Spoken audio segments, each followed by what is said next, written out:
For more, we turn to John Heilemann, the co-managing editor of Bloomberg Politics. What do you make of the political predicament that Donald Trump will be in once he assumes the White House? The description here is that he's boxed in. His advisor, Kellyanne Conway, says, well, that would be a shame because it would seem political. Is he boxed in?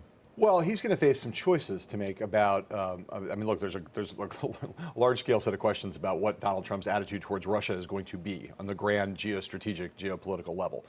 On the question of these sanctions, it's clear that he's going to face some choices.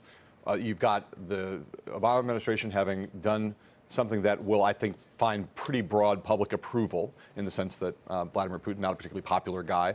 I think there obviously will be some partisan division over the question of whether the administration has made its case about Russian intervention in the U.S. election. But broadly speaking, the president will, I think, get broad public support for what he's done. There are Republicans in Congress, and that's the important constituency here, not Democrats, but Republicans in Congress who want to go further and think the Obama administration has not done enough. Right. So Trump is going to face a situation, a rare situation right now, where unlike many others, where Republicans are largely inclined to go along with him, there are a lot of Republicans right now who want to hold his feet to the fire on Russia and are concerned about his relationship with Vladimir Putin, are concerned about the fact that he might want to have too friendly, too compliant a relationship with Russia. So Trump is boxed in to some extent, and it's going to he's going to be in a situation where now, if he were to try to reverse these sanctions, for instance, he's going to be accused of playing politics and walk into one of the most vulnerable areas that he faces, which is the notion that in some way he is in bed with Vladimir Putin or is too close to Vladimir Putin, is too acquiescent to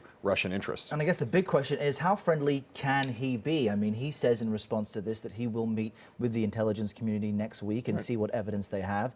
They've gone as far as to release the details and paint the picture of the case they're making. And Republicans in Congress have been briefed on this information, and they're coming out and saying we need to really hold Russia to account. So what should we look for when Donald Trump assumes the White House in what action he takes? Of course, he can reverse the sanctions with a stroke of a pen. Right. These intelligence officials being expelled, he can erase that. But what should we look for? Right. Well, there are two separate things here, right?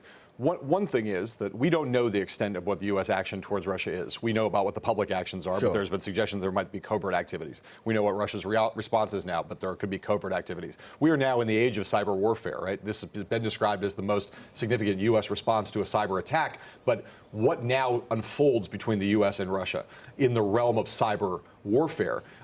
This could be, we could be entering a brave new world of conflict that we can't really imagine at this point. So there's that specific set of issues and what Trump does in relationship to that. But on the larger question, what we should be looking for, and I think what everyone will be looking for, we're going to have contentious hearings over Rex Tillerson as Secretary of State because of his relationship with Vladimir Putin. We're going to have contentious questions around foreign policy and national security broadly defined. What is Trump's attitude towards NATO? What is Trump's attitude towards potential Russian expansion into Eastern Europe?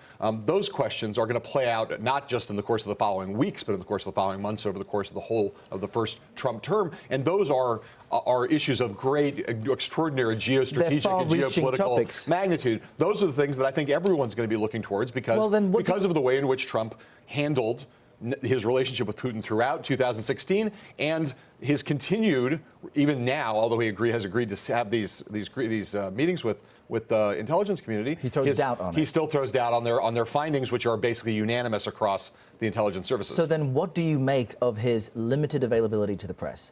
I mean, he steps outside his Mar-a-Lago resort for all of 2 minutes, and then later in the day comes out for an extended Q&A, which it's in and of itself maybe 10 minutes. He has not made himself available to the press for these long, deep Q&A sessions. And as you say, this is only going to become more important as time goes on. What do you make of that? Well, I make of it, I think it's a mistake, and I think it's bad. So look, it's been since July since Donald Trump's held a formal news conference. For a long time, he and a lot of Republicans criticized Hillary Clinton for not holding formal news conferences. He's now gone much longer than she went without doing so. The pressure on him to start doing that as he gets closer to inauguration is going to be extraordinarily high. He has promised to have a news conference before he takes office. It's obviously really important for Democratic accountability that he start to do that.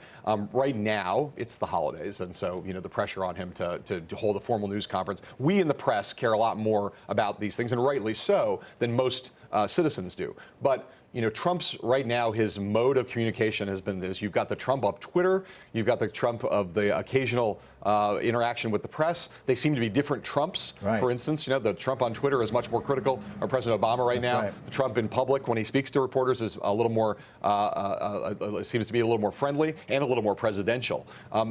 Again, he's going to eventually have to do the formal news conference. But again, this is a thing that is going to play out over the course of 4 years. Is there going to be a protective pool? Is there going to be, the press is going to be allowed to have the kind of coverage of Trump that the press has become accustomed to over generations of covering presidents?